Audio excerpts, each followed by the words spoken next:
guys, isang tips na naman sa ating blouse guys, kasi ito ay lawlaw yung side niya. Ayan, tapos i-repair natin or i-repassion natin ng ganito guys.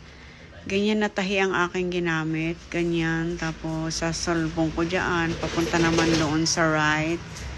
Tapos sa left, ganun-ganun lang yun guys. Ito yung side ng blouse guys, kasi laylay siya. So ganitong repair yung ginawa ko. So mabagal lang to guys, so pwede nyo na tong masundan. Ganyan, tapos hihilain nyo na yan. Pwede nyo nang hilain, saka nyo ituloy guys. Ayan. Medyo mahaba rin tong aking tas yan na yung dulo.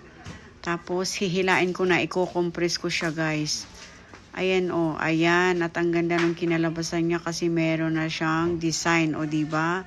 Ganyan guys So tingnan nyo yung kinalabasan niya guys. Pero syempre ilalak nyo yan para hindi matastas. Ayan. Magkabilaan yan guys. Ayan yung ni-repair ko sa liig at saka yung side niya. So nagamit na siyang ulit. So amazing.